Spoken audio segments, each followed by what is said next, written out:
Have you ever tried cutting out a stamped image and ended with rough edges, wonky curves, or accidentally chopping off part of your design?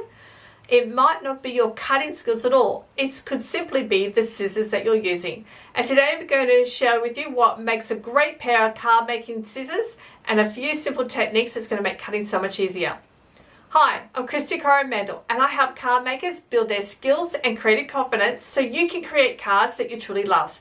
This is part of my Back to Basics series where we focus on one simple skill at a time. And today we're talking about one of the most used tools in your craft room, your scissors. I'm going to be using the Stampin' Up! Detailed scissors, which are the pair that I reach for almost all the time when I craft. When I say best scissors for card making, I don't necessarily mean the most expensive. I mean the pair that are going to give you the most control. And that's exactly what a good pair of detailed scissors is designed to do. Now, these are the Stampin' Up! Detailed scissors. They've been designed specifically with paper crafters in mind.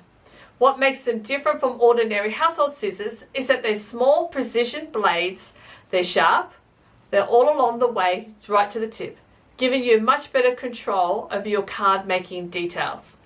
The blades are just under 5 centimeters long, making it ideal for everyday crafting tasks like cutting cardstock, trimming designer series paper, cutting ribbon, and fussy cutting those stamped images. Because the blades are smaller, they're much easier to see exactly where you're cutting. Using detailed scissors is actually easier than it looks. Instead of opening the blades really wide with every time you try to use them, try to use small snips and let the sharp blades do all the work. If you're cutting a straight line, use as much of the blade as you comfortably can. For curves and detailed shapes, use shorter cuts so you stay in control.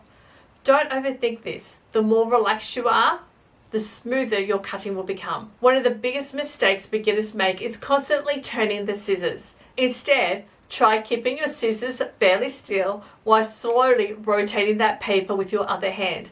This simple technique gives you much smoother curves and cleaner edges. Another tip is to leave a tiny white border around your stamped image rather than trying to cut exactly on the stamped line. It's much easier to do, and it gives your finished project a lovely polished look. A good pair of scissors will last you for years if you look after them. I recommend using the detailed scissors only for your cutting materials. Avoid cutting things like packaging, wire, or heavy plastics, as these can actually dull your blades. If you get adhesive on the blades, simply wipe them clean before putting them away. Just taking a few seconds to care for them helps keep them cutting beautifully for longer.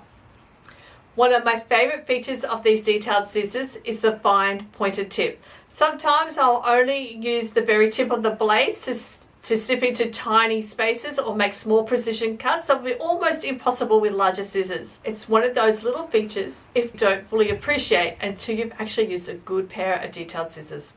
And that's it.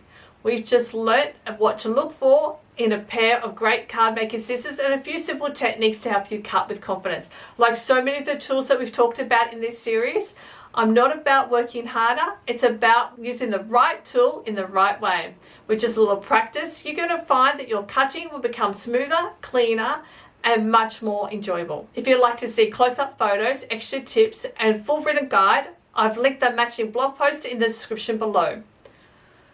And if you like more step-by-step support as you build your card making skills, I would love to welcome you inside Paper Crafters Academy, where you'll find tutorials, projects, and plenty of encouragement to help you grow in your creative confidence. Thank you so much for watching, and I'll see you in the next episode of Back to Basics.